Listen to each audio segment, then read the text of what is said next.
നമ്മൾ ഉണ്ടാക്കാൻ പോണത് ഒരു lockdown special chocolate truffle cake ആണ്. ചോക്ലേറ്റ് ഒക്കെ ഇഷ്ടമുള്ളവർക്ക് തീർച്ചയായിട്ടും ഇഷ്ടപ്പെടും. അത്രയ്ക്ക് ചോക്ലേറ്റി ആയിട്ടുള്ള ഒരു കേക്കാണ്. ഇതൊരു 1/2 കിലോ വരുന്ന ചോക്ലേറ്റ് ട്രഫിൾ കേക്കാണ്. ഈ ഒരു കേക്ക് ഉണ്ടാക്കാനായിട്ട് നമുക്ക് ഓവനോ ബീറ്ററോ വിപ്പിംഗ് ക്രീമോ ഒന്നും ആവശ്യമില്ല. പൂർണ്ണമായിട്ടും മിക്സിയിലാണ് ഈ കേക്ക് നമ്മൾ തയ്യാറാക്കുന്നത്. ഏത് കൊച്ചുകുട്ടിക്കും തയ്യാറാക്കാം. കൊച്ചുകുട്ടിയിൽ ഞാൻ പറഞ്ഞത് ഒരുപാട് കൊച്ചുകുട്ടികളുണ്ട് കേട്ടോ നമ്മുടെ ചിക്കൂസ് ഡൈൻ ഫാമിലിയിൽ കേക്ക് ബേക്കേഴ്സ് ആയിട്ട്. അപ്പോൾ ആ കുട്ടി ഹോം ബേക്കേഴ്സിന് ഞാൻ ഈ കേക്ക് ഡെഡിക്കേറ്റ് ചെയ്യാണ്. അപ്പോൾ നമുക്ക് റെസിപ്പിയാണ്. വീഡിയോ തുടങ്ങുന്നതിന് മുമ്പ് ഒരു കാര്യം പറഞ്ഞോട്ടെ. ഇപ്പോഴും വളരെ കുറച്ചു പേർക്ക് മാത്രമേ ചാനൽ നോട്ടിഫിക്കേഷൻസ് കിട്ടുന്നുള്ളൂ. അതുകൊണ്ട് നോട്ടിഫിക്കേഷൻസ് കിട്ടാത്തവർ ഇടയ്ക്കൊന്ന് യൂട്യൂബിൽ ചിക്കൂസ് ഡൈൻ ഒന്ന് സെർച്ച് ചെയ്ത് നോക്കണേ. എന്നിട്ട് ചാനൽ ക്ലിക്ക് ചെയ്യുകയാണെന്നുണ്ടെങ്കിൽ നമ്മുടെ ചാനൽ കയറാൻ സാധിക്കും. അവിടെ വീഡിയോസ് ക്ലിക്ക് ചെയ്താൽ ലേറ്റസ്റ്റ് ആയിട്ടിട്ടുള്ള എല്ലാ വീഡിയോസും കാണാൻ സാധിക്കും. ഒന്നും മിസ് ചെയ്യില്ല എന്ന് ഞാൻ വിശ്വസിക്കുന്നു. പിന്നെ സബ്സ്ക്രൈബ് ചെയ്യാത്തവർ ഒന്ന് സബ്സ്ക്രൈബ് ചെയ്തേക്കണേ. അപ്പോൾ നമുക്ക് റെസിപ്പിയിലേക്ക് പോവാം. അപ്പോൾ നമുക്ക് കേക്ക് ഉണ്ടാക്കാനായിട്ട് ആദ്യം ഒരു അരിപ്പയിലേക്ക് 1/2 കപ്പ് മൈദ ഇട്ട് കൊടുക്കാം. 1/2 ടീസ്പൂൺ ബേക്കിംഗ് പൗഡർ, ഒരു 1/4 ടീസ്പൂണിന്റെ പകുതി ബേക്കിംഗ് സോഡ, അതായത് 1/8 ടീസ്പൂൺ ആണ്.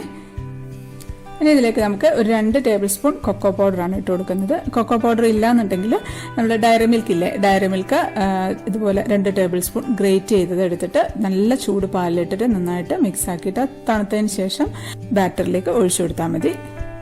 ഇനി ഇതിലേക്ക് നമുക്ക് ഒരു 1/2 പിഞ്ച് ഉപ്പിട്ട് കൊടുക്കാം. വളരെ കുറച്ച് മതി കേട്ടോ. നന്നായിട്ടൊന്ന് അരിച്ചെടുക്കാം. ഒരു 3 പ്രാവശ്യം അരിച്ചെടുക്കാം. ഇതിപ്പം നന്നായിട്ടൊന്ന് അരിച്ചെടുത്തിട്ടുണ്ട്. അപ്പോൾ ആ കൊക്കോ പൗഡറും മൈദയും എല്ലാം കൂടെ നന്നായിട്ടൊന്ന് മിക്സ് ആയിട്ടുണ്ട്. ഇനി നമുക്ക് പഞ്ചസാര ഒന്ന് പൊടിച്ചെടുക്കാം. ഒരു 6 ടേബിൾ സ്പൂൺ പഞ്ചസാരയാണ്. 6 ടേബിൾ സ്പൂൺ എന്ന് പറയുമ്പം 60 ഗ്രാം ആണുള്ളത്. ഇനി നമുക്ക് ഒരു മിക്സിയുടെ ജാറിലേക്ക് ഒരു മുട്ട പൊട്ടിച്ചൊഴിക്കാം. ഇതിലേക്ക് ഒരു 1/2 ടീസ്പൂൺ വാനില എസൻസ് ഒഴിച്ചു കൊടുക്കാം. എന്നിട്ട് ഇതൊന്ന് നന്നായിട്ടൊന്ന് അടിച്ചെടുക്കാം. ഇപ്പം നന്നായിട്ടൊന്ന് അടിച്ചെടുത്തിട്ടുണ്ട്, നന്നായിട്ടൊന്ന് പതഞ്ഞിട്ടുണ്ട്. ഇനി ഇതിലേക്ക് നമുക്ക് പഞ്ചസാര പൊടിച്ചത് ഇട്ട് കൊടുക്കാം. അത് ഇട്ടിട്ട് നമുക്ക് ഒന്ന് അടിച്ചെടുക്കാം. ഇനി ഇതിലേക്ക് നമുക്ക് ഒരു 1/4 കപ്പ് സൺഫ്ലവർ ഓയിൽ ഒഴിച്ചു കൊടുക്കാം. എന്നിട്ട് ഒന്നും കൂടെ ഒന്ന് അടിക്കാം. ഒരുപാട് സമയം ബീറ്റ് ചെയ്യണ്ട കേട്ടോ. ഒന്ന് ജസ്റ്റ് ഒരു 3 പ്രാവശ്യം ആ പ്രസ് ബട്ടൺ വെച്ച് ഒന്ന് പ്രസ് ചെയ്താൽ മതി. ഇനി ഇതിലേക്ക് നമുക്ക് ഒരു 2 ടേബിൾ സ്പൂൺ പാല് ഒഴിച്ചു കൊടുക്കാം. റൂം ടെമ്പറേച്ചറിലുള്ള പാലാണ്. നമ്മൾ ഈ കേക്കിൽ എടുക്കുന്ന എല്ലാ സാധനങ്ങളും മുട്ട മുതൽ എല്ലാ സാധനങ്ങളും റൂം ടെമ്പറേച്ചറിലുള്ളതായിരിക്കണേ. ഇനി ഇതിലേക്ക് നമുക്ക് മൈദയുടെ കൂട്ടില്ലേ അരിച്ചു വെച്ച് അതിട്ട് കൊടുക്കാം. ഇതിപ്പം ബീറ്റ് ചെയ്തിട്ടുണ്ട്. ആ പ്രസ് ബട്ടൺ വെച്ച് ഒരു 2-3 പ്രസ് അത്രയും മതി, ഒരുപാടങ്ങ് ബീറ്റ് ചെയ്യണ്ട. ഇനി നമുക്ക് കേക്ക് ട്രേ ഒന്ന് സെറ്റ് ചെയ്തെടുക്കാം. അതൊന്ന് ബട്ടർ പേപ്പർ വെച്ച് ഒന്ന് ഗ്രീസ് ചെയ്തെടുക്കാം. ഇതിപ്പോൾ ഒരു 5.5 ഇഞ്ച് വരുന്ന ഒരു ട്രേ ആണ് കേട്ടോ. ഇപ്പോൾ 1/2 കിലോ വരുന്ന കേക്കല്ലേ നമ്മൾ ഉണ്ടാക്കാൻ പോകുന്നത്. നമ്മൾ ഈ കേക്കിന്റെ ബാറ്റർ ഉണ്ടാക്കാൻ തുടങ്ങുന്നതിന് മുമ്പേ ഓവൻ ഒന്ന് പ്രീഹീറ്റ് ചെയ്യാൻ വെക്കണം കേട്ടോ. ഓവനല്ല, നമ്മൾ സ്റ്റൗ ടോപ്പിലാണ് വെക്കുന്നതെങ്കിൽ ആ പാത്രം ഒന്ന് പ്രീഹീറ്റ് ചെയ്യാനായിട്ട് വെച്ചേക്കണം. ഇപ്പം ഞാനത് വെച്ചിട്ടുണ്ട്. ഇനി നമുക്ക് കേക്ക് ബേക്ക് ചെയ്യുന്നതിൻ്റെ തൊട്ട് മുന്നേ ഒരു 1/4 ടീസ്പൂൺ വിനീഗർ ബാറ്ററിലേക്ക് ഒഴിച്ചു കൊടുക്കാം. എന്നിട്ട് 1-2 പ്രസ് മാത്രം, ഒരുപാട് അടിക്കരുത്. എന്നിട്ട് അടിച്ചെടുത്തിട്ടെ. ഇപ്പം അടിച്ചെടുത്തിട്ടുണ്ട്. നമുക്കൊന്ന് കേക്ക് ടീനിലേക്ക് ഒഴിച്ചു കൊടുക്കാം. ഒന്ന് ടാപ്പ് ചെയ്ത് വെക്കാം. അത് മതി. ഇനി നമുക്കിതൊന്ന് കേക്ക് ബേക്ക് ചെയ്യാനായിട്ട് വെക്കാം. അപ്പോൾ പ്രീഹീറ്റ് ചെയ്തുകൊണ്ടിരിക്കുന്ന നമ്മുടെ ഓവൻ സെറ്റപ്പാണ്. അപ്പോൾ അതിനകത്തോട്ട് നമുക്ക് കേക്കിൻ്റെ ബാറ്റർ ഇറക്കി വെച്ച് കൊടുക്കാം. അപ്പോൾ മീഡിയം ഫ്ലെയിമിൽ തന്നെയാണ് കേട്ടോ പ്രീഹീറ്റ് ചെയ്യുന്നത്. ഒരു 5 മിനിറ്റ് പ്രീഹീറ്റ് ചെയ്തിരുന്നാൽ മതി. നമുക്കിത് അടച്ചു വെച്ച് ഒന്ന് ബേക്ക് ചെയ്തെടുക്കുക. 20 മുതൽ 30 മിനിറ്റിന് വരെ വേണ്ടി വരും. അത് തീക്കനുസരിച്ച് കുറച്ച് വ്യത്യാസം ഉണ്ടാവും കേട്ടോ. ഇപ്പം ഒരു 25 മിനിറ്റ് ആയിട്ടുണ്ട് കേട്ടോ. അപ്പം ഞാനൊരു 20 മിനിറ്റ് ആയ സമയത്ത് തുറന്ന് നോക്കിയിട്ടുണ്ടായിരുന്നു. എന്നിട്ട് ഞാനൊന്ന് കുത്തി നോക്കിയപ്പോൾ ആയിട്ടില്ല. അപ്പം ഞാനിത് അടച്ചു വെച്ച് സിമ്മിലിട്ട് വെച്ചു. പിന്നെ നമുക്ക് സിമ്മിലിട്ട് വെച്ചിരുന്നാലും മതി. സിമ്മിലിട്ട് ഒരു 5 മിനിറ്റോടെ വെച്ചു. ഇപ്പോൾ 25 മിനിറ്റ് ആയിട്ട് നമുക്കൊരു സ്ക്യൂർ വെച്ച് കുത്തി നോക്കാം. ഇതിപ്പം ഒന്നും ആയിട്ടില്ല കേട്ടോ, കറക്റ്റായിട്ടായിട്ടുണ്ട്. നല്ല സോഫ്റ്റ് ആയിട്ടോ, നന്നായിട്ട് പൊങ്ങി വന്നിട്ടുണ്ട്. ഇനി നമുക്കിത് തണുക്കാനായിട്ട് മാറ്റി വെക്കാം. ഇനി നമുക്ക് ഷുഗർ സിറപ്പ് ഉണ്ടാക്കാം. അതിന് വേണ്ടിയിട്ട് ഒരു 2 ടേബിൾ സ്പൂൺ പഞ്ചസാര ഇട്ട് കൊടുക്കാം. അതിലേക്കൊരു 1/4 കപ്പ് വെള്ളം ഒഴിച്ചിട്ടുണ്ട്. ഒരു 1/2 പിഞ്ച് ഉപ്പ് കൂടെ ഇട്ടിട്ടുണ്ട്. നമുക്കിതൊന്ന് തിളപ്പിച്ചെടുക്കാം. ഇപ്പം നന്നായിട്ട് തിളച്ചിട്ടുണ്ട്. ഇത് നന്നായിട്ടൊന്ന് തണുക്കട്ടെ. ഇനി നമുക്ക് വേണ്ടത് ഡാർക്ക് കോമ്പൗണ്ടും വൈറ്റ് കോമ്പൗണ്ടും ആണ്. ഒരു 100 ഗ്രാം ഡാർക്ക് കോമ്പൗണ്ട് എടുത്തിട്ടുണ്ട്. ഒരു 50 ഗ്രാം വൈറ്റ് കോമ്പൗണ്ടും ഉണ്ട്. ഇപ്പം ഡാർക്ക് ചോക്ലേറ്റോ കോമ്പൗണ്ടോ ഒന്നും ഇല്ലാന്നുണ്ടെങ്കിൽ ഡയറി മിൽക്കും മിൽക്കി ബാറും വാങ്ങിച്ചെടുത്താൽ മതി. ഇനി നമുക്കൊന്ന് ഗ്രേറ്റ് ചെയ്തെടുക്കാം. ഇതായിപ്പോൾ 2ഉം ഗ്രേറ്റ് ചെയ്തെടുത്ത് വെച്ചിട്ടുണ്ട്. നമുക്ക് ഒരു പാത്രത്തിലേക്ക് ഒരു 6 ടേബിൾ സ്പൂൺ ഫ്രഷ് ക്രീമാണ് കേട്ടോ ഒഴിക്കുന്നത്. അമൂലിന്റെ ഫ്രഷ് ക്രീമാണ്. ഇതിപ്പോൾ എല്ലായിടത്തും വാങ്ങിക്കാനായി കിട്ടുന്നുണ്ട്. ഇപ്പോൾ നമ്മൾ എടുക്കുന്ന സമയത്ത് ഒന്ന് കുലുക്കിയിട്ട് വേണം എടുക്കാനായിട്ട്. ഇതിൽ കട്ടകളൊക്കെ ഉണ്ട്. അപ്പോൾ ഞാൻ എടുത്ത സമയത്ത് കുറച്ച് കട്ട ഉണ്ടായിരുന്നു. അത് കുഴപ്പമില്ല, ഒന്ന് ചൂടാകുമ്പോഴത്തേക്കൊന്ന് മെൽറ്റ് ആയിക്കോളും. ചൂടാക്കുകയാണേ. അപ്പോൾ നന്നായിട്ട് മെൽറ്റായി നല്ല ചൂടായി തിളച്ച് വന്നിട്ടുണ്ട്. ഇനി ഇതിലേക്ക് നമുക്ക് ഡാർക്ക് കോമ്പൗണ്ട് ഇട്ട് കൊടുക്കാം, വൈറ്റ് കോമ്പൗണ്ടും. ഇനി തീ വളരെ കുറച്ച് വെച്ച് നന്നായിട്ട് ഇളക്കി കൊടുക്കാം. ഇതായിപ്പം നന്നായിട്ട് മെൽറ്റായിട്ടുണ്ട്. ആ കട്ടകളൊക്കെ നന്നായിട്ട് മെൽറ്റായിട്ടുണ്ട്. കണ്ട നല്ല സ്മൂത്ത് ആയിട്ടുണ്ട്. നല്ല ടേസ്റ്റ് ഉണ്ട് കേട്ടോ. അത് ഒരുപാടങ്ങ് ചോക്ലേറ്റ് അല്ല, എന്നാൽ നല്ലൊരു ചോക്ലേറ്റ് ഗണാഷ്. നല്ല ടേസ്റ്റ് അത് കഴിക്കാനായിട്ട്. നമുക്ക് ഓഫായി കൊടുക്കാം. ഇത് നന്നായിട്ടൊന്ന് തണുക്കട്ടെ.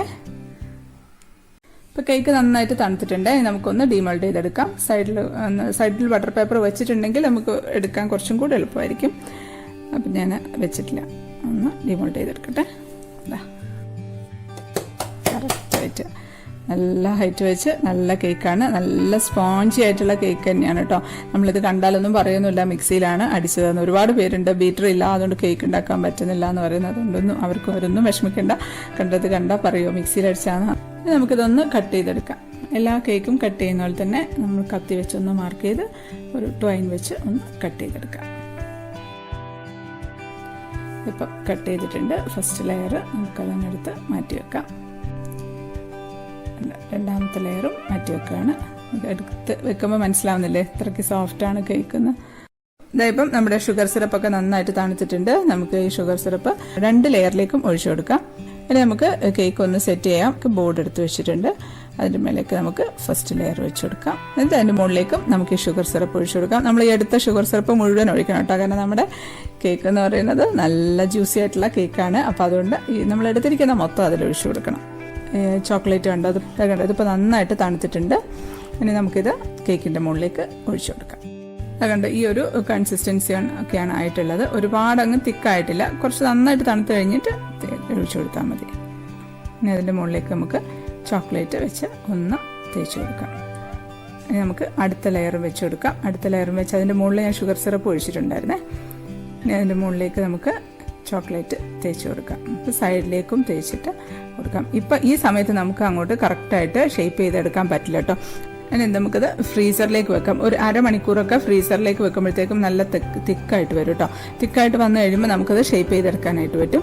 ഇപ്പോൾ അതൊരു മുക്കാൽ മണിക്കൂറൊക്കെ ആയിട്ടുണ്ട് കേട്ടോ. മുക്കാൽ മണിക്കൂറൊക്കെ ആയിട്ടുണ്ട്. അപ്പോഴത്തേക്കും തന്നെ നല്ല തിക്കായിട്ടുണ്ട്. ഇനി നമുക്കിതാ ഈ ഒരു സ്പാച്ചുലയോ അല്ലെങ്കിൽ നൈഫ് ഉണ്ടല്ലോ, കത്തിയോ ചൂടാക്കിയിട്ട് ആ ചൂടായിട്ടുള്ള കത്തി കൊണ്ട് പതുക്കെ ഒന്ന് ഷേപ്പ് ചെയ്ത് കൊടുക്കുക. കത്തി കൊണ്ട് ചെയ്യുന്ന സമയത്ത് നല്ല ഷേപ്പാക്കി എടുക്കാൻ നമുക്ക് സാധിക്കും. ഇതിനിപ്പം വലിയ ഷേപ്പിന്റെ ആവശ്യമൊന്നുമില്ല കേട്ടോ. നമ്മളിതിന്റെ മുകളിൽ ഗണാഷ് ഒഴിക്കുന്നുണ്ട്. അപ്പോൾ നമുക്കിതൊന്ന് ഫ്രിഡ്ജിലേക്ക് വെക്കാം. അല്ലാന്നുണ്ടെങ്കിൽ ഗണാഷ് ആയിട്ടുണ്ടെങ്കിൽ ഇപ്പോൾ ഒഴിച്ചാലും മതി കേട്ടോ. ഇനി നമുക്ക് ഗണാഷ് ഉണ്ടാക്കാം. ഇനി നമുക്ക് ചോക്ലേറ്റ് ഗനാഷ് ഉണ്ടാക്കാം. അപ്പോൾ അതിന് വേണ്ടിയിട്ട് നമ്മൾ ബാക്കിയുള്ള ഫ്രഷ് ക്രീമില്ലേ അതിൽ നിന്ന് ഒരു 75 ml ഫ്രഷ് ക്രീം ഒഴിച്ചിട്ടുണ്ട്. ഇനി അതിലേക്ക് ഡാർക്ക് കോമ്പൗണ്ട് ഗ്രേറ്റ് ചെയ്തതാണ്, അതും 75 ഗ്രാമാണ് ഇട്ട് കൊടുക്കുന്നത്. ഇപ്പം നമ്മൾ ഗണേഷിന് വേണ്ടിയിട്ട് ഫ്രഷ് ക്രീമും ഡാർക്ക് കോമ്പൗണ്ടും സെയിം ക്വാണ്ടിറ്റിയാണ് ഇട്ട് എടുക്കുന്നത്.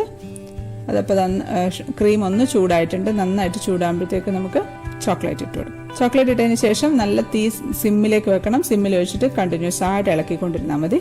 കണ്ടിന്യൂസ് ആയിട്ട് ഇളക്കുമ്പോഴത്തേക്കും അത് നന്നായിട്ട് അങ്ങ് മെൽറ്റ് ആയിക്കോളും. ഇനി ഡാർക്ക് കോമ്പൗണ്ട് ഇല്ലാന്നുണ്ടെങ്കിൽ ഡയറി മിൽക്ക് എടുത്താലും മതി.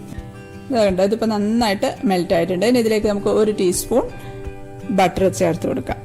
ബട്ടർ ചേർക്കുമ്പോൾ നല്ലൊരു ഗ്ലേസിങ് കിട്ടും. ഞാൻ തീ ഓഫാക്കിയിട്ടുണ്ട്. ഓഫാക്കിയതിന് ശേഷം ചേർത്താൽ മതി. ആ ചൂടിൽ ബട്ടർ അങ്ങ് മെൽറ്റ് ആയിക്കോളും. ഇനിയിപ്പോൾ ഇത് നമുക്കൊന്ന് തണുക്കാനായിട്ട് മാറ്റി വെക്കാം. ഒരുപാട് അങ്ങ് തണുത്ത് പോകരുത് കേട്ടോ. ഒരുപാട് അങ്ങ് തണുത്ത് പോയാൽ നമുക്ക് ഒഴിക്കുമ്പോൾ ആ ഒരു ഫിനിഷിങ് കിട്ടില്ല. ചെറിയ ചൂടോടുകൂടി തന്നെ ഒഴിച്ചു കൊടുക്കാം. ഇതിപ്പോൾ കേക്ക് ഞാൻ ഫ്രിഡ്ജിൽ വെച്ചിട്ടുണ്ടായിരുന്നു, അത് ഞാൻ എടുത്തിട്ടുണ്ട്. അത് നമുക്കിതിൻ്റെ മുകളിലേക്ക് ഗനാഷ് ഒഴിച്ചു കൊടുക്കാം. അപ്പോൾ നമ്മളിപ്പോൾ കേക്ക് ചെറിയൊരു പാത്രത്തിൻ്റെ മുകളിലാണ് കേട്ടോ വെച്ചിരിക്കുന്നത്. അപ്പോൾ അങ്ങനെ ആകുമ്പോൾ കറക്റ്റായിട്ട് നമുക്ക് ആ ഒരു ഗനാഷ് ഒഴിച്ച് നമുക്ക് പോയിട്ടുണ്ടെങ്കിലും അത് നമുക്ക് എടുത്ത് സ്റ്റോർ ചെയ്യാൻ സാധിക്കും. അത് തന്നെ അങ്ങ് ഒലിച്ചു വന്നോളും. നമ്മളത് കത്തി കൊണ്ട് തൊടേണ്ടതൊന്നും ആവശ്യമില്ല. ചോക്ലേറ്റ് മുഴുവൻ ഒലിച്ചു പോകാനായിട്ട് ഫ്രിഡ്ജിൽ വെക്കാം. ഇനി നമുക്ക് ചോക്ലേറ്റ് ഡെക്കറേഷൻ എന്തെങ്കിലും ചെയ്യണമെന്നുണ്ടെങ്കിൽ അതിന് വേണ്ടിയിട്ട് കുറച്ച് ഡാർക്ക് കോമ്പൗണ്ട് ഒന്ന് ഡബിൾ ബോയിലിംഗ് മെത്തേഡിൽ മെൽറ്റ് ചെയ്തെടുക്കാം. ഇപ്പം അടിയിൽ വെള്ളം വെച്ചിട്ടുണ്ട്. ഈ ഒരു പാത്രത്തിൽ ചോക്ലേറ്റ് ഇട്ടിട്ട് ചെറിയ തീയിലിട്ടിട്ട് നമുക്ക് മെൽറ്റ് ചെയ്തെടുക്കാം. ഇപ്പം ഇതാ മെൽറ്റായിട്ട് വരുന്നുണ്ട്. അപ്പം മെൽറ്റായിട്ട് വരുന്ന സമയത്ത് നമുക്ക് പതുക്കെ ഒന്ന് ഈ അടുപ്പത്തു നിന്നൊന്ന് മാറ്റി പിടിച്ചിട്ട് ഒന്ന് നന്നായിട്ടൊന്ന് ഇളക്കി കൊടുത്താൽ മതി. അപ്പം നല്ല സ്മൂത്തായിട്ട് കിട്ടും കേട്ടോ. ഇനി നമ്മൾ ചെയ്യാൻ പോകുന്നത് വളരെ സിമ്പിൾ ആയിട്ടുള്ള ഒരു ചോക്ലേറ്റ് ഡെക്കറേഷൻ ആണ് കേട്ടോ. കൊച്ചു കുട്ടിക്ക് പോലും ചെയ്തെടുക്കാൻ പറ്റുന്ന ഒരു ചോക്ലേറ്റ് ഡെക്കറേഷൻ. അപ്പോൾ അതിനുവേണ്ടി ഞാൻ ചെറിയൊരു പ്ലേറ്റ് എടുത്തിട്ടുണ്ട്. അതിന് ചെറിയൊരു കട്ടിങ് ഉണ്ട് കേട്ടോ നടുക്ക്. അപ്പോൾ അതിലേക്ക് നമ്മളൊന്ന് ഓയിൽ ഗ്രീസ് ചെയ്ത് കൊടുക്കുകയാണ്. ഇനി ഇത് അതിൻ്റെ നടുക്കേക്ക് ഞാനൊരു അടപ്പ് വെച്ച് കൊടുക്കുകയാണ്. ഇനി ഇതാ നമ്മൾ മെൽറ്റ് ചെയ്ത് വെച്ചിരിക്കുന്ന ചോക്ലേറ്റ് അതിന് ചുറ്റിനും അങ്ങ് ഒഴിച്ചു കൊടുക്കുകയാണ്. ഇതിൻ്റെ മുകളിലേക്ക് ഒരു വെയിറ്റ് വെച്ച് കൊടുക്കാം. അപ്പോൾ ആ ചോക്ലേറ്റ് അങ്ങ് ഉള്ളിലോട്ട് ഒന്ന് കയറി പോകാതിരിക്കാൻ വേണ്ടിയാണ്. ഇത് നമുക്കിതൊന്ന് ഫ്രീസറിലേക്ക് വെക്കാം. അപ്പോൾ ഒരു 10-15 മിനിറ്റ് ഒക്കെ ഫ്രീസറിൽ വെക്കുമ്പോഴത്തേക്കും നല്ല തിക്കായിട്ട് വരും കേട്ടോ. അതിപ്പം നമുക്കിതിനെ എടുക്കുകയാണ്. അതിപ്പോൾ എൻ്റെ ഉൾഭാഗത്തൊക്കെ ഒന്ന് കത്തി വെച്ചൊന്ന് ഷേപ്പ് ചെയ്ത് കൊടുക്കാം. ഷേപ്പ് ഇല്ലയെന്നുണ്ടെങ്കിൽ ഞാനതൊന്ന് കട്ട് ചെയ്ത് ഒരു 3 പീസാക്കുകയാണേ. അപ്പോൾ ഒരു 3 പീസാക്കി വെച്ചിട്ടുണ്ട്.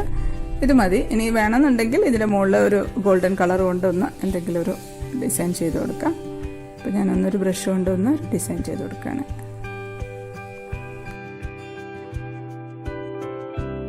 അപ്പോൾ ഗണാശൊക്കെ ഒഴിച്ച് കഴിഞ്ഞു. സൈഡൊക്കെ ഒന്ന് ക്ലീൻ ചെയ്തിട്ടുണ്ട്. ഇനി നമുക്കിതിൻ്റെ മുകളിലേക്ക് റെഡിയാക്കി വെച്ച ചോക്ലേറ്റ് ഡെക്കറേഷൻസ് ഉണ്ടല്ലോ, അത് നമുക്ക് വെച്ച് കൊടുക്കാം. 3 ഇങ്ങനെ സൈഡിലായിട്ട് ഇങ്ങനെ വെച്ച് കൊടുക്കണേ. ഇനി തന്നെ ഞാനൊരു ഒരു ടൂത്ത് പിക്കിറ്റിതാണ്, അത് നമുക്കിത് വെച്ച് കൊടുക്കാം. അത് ഓരോ അറ്റത്തായിട്ട് വെച്ച് കൊടുക്കുകയാണ്. അതൊക്കെ ഓരോ എങ്ങനെ വേണമെങ്കിലും വെക്കാം. അപ്പോൾ ഇതാ നമ്മുടെ simple truffle chocolate cake ready ആയിട്ടുണ്ട്. ഈസിയാണ്, വിപ്പിംഗ് ക്രീം ഒന്നും ഇല്ലാണ്ട് ഉണ്ടാക്കിയിരിക്കുന്നത്. അപ്പോൾ ലോക്ക്ഡൗൺ സ്പെഷ്യലായിട്ട് ഉണ്ടാക്കാൻ പറ്റിയിട്ടുള്ള ഒരു കേക്ക് തന്നെയാണിത്. നമുക്കിത് കട്ട് ചെയ്യാം. കട്ട് ചെയ്യുമ്പോൾ മനസ്സിലാവുന്നില്ലേ, നല്ല സോഫ്റ്റാണ് കേട്ടോ കേക്ക്. നല്ല സോഫ്റ്റ് സ്പോഞ്ച് കേക്ക് കട്ട് ചെയ്തിട്ടുണ്ട്. നമുക്ക് എടുക്കാം. ഒരു പ്ലേറ്റിൽ വെച്ച് കൊടുക്കുകയാണേ. നമുക്കിത് ടേസ്റ്റ് ചെയ്ത് നോക്കാം. നല്ല ചോക്ലേറ്റിയാണ്. നല്ല ചോക്ലേറ്റൊക്കെ ഇങ്ങനെ ഒലിച്ച് വരുന്നുണ്ട്. ടേസ്റ്റ് ചെയ്യട്ടെ. നല്ല ചോക്ലേറ്റിയാണ് കേട്ടോ. നല്ല ടേസ്റ്റ് ഉണ്ട്. എന്താ പറയുക, ചോക്ലേറ്റ് ഒക്കെ ഇഷ്ടപ്പെടുന്നവർക്ക്, കുട്ടികൾക്കൊക്കെ പ്രത്യേകിച്ച് പറയേണ്ട ആവശ്യമില്ല, അത്രയ്ക്ക് നല്ല ടേസ്റ്റാണ്. ചോക്ലേറ്റ് ഇഷ്ടമുള്ളവർക്ക് നല്ല ഇഷ്ടപ്പെടും കേട്ടോ. സാധാരണ നമ്മുടെ മറ്റേ ചോക്ലേറ്റ് കേക്കില്ലേ അതുപോലെയല്ല, അതിൽ ക്രീം ഉണ്ടല്ലോ. ഇപ്പോൾ ഇതിൽ ആ ഒരു ക്രീമല്ല, ഇതിലൊരു ഫുൾ ചോക്ലേറ്റിൻ്റെ ആ ഒരു ടേസ്റ്റ് ആയിട്ടുള്ളൊരു കേക്കാണ്. ഇത് നല്ല ടേസ്റ്റ് ഉണ്ട് കേട്ടോ, എനിക്ക് ഇഷ്ടപ്പെട്ടു. കേക്കൊക്കെ ആണെങ്കിലും നല്ല ജ്യൂസി ആയിട്ടിരിക്കുന്ന ഒരു കേക്കാണ്. അപ്പോൾ ഉണ്ടാക്കി നോക്കണം. ലോക്ക്ഡൗൺ സ്പെഷ്യലായിട്ട് കുട്ടി ബേക്കേഴ്സൊക്കെ ഉണ്ടാക്കി നോക്കുമെന്ന് വിശ്വസിക്കുന്നു. വീഡിയോ ഇഷ്ടപ്പെട്ട ലൈക്ക് ചെയ്യാനും കമൻറ്റ് ചെയ്യാനും ഷെയർ ചെയ്യാനും ഒന്നും മറക്കല്ലേ. സബ്സ്ക്രൈബ് ചെയ്യാത്തവരൊന്ന് സബ്സ്ക്രൈബ് ചെയ്തേക്കണേ. അപ്പോൾ നമുക്ക് അടുത്തൊരു അടിപൊളി റെസിപ്പി ആയിട്ട് കാണാം. അതുവരേക്കും stay happy, stay positive. By.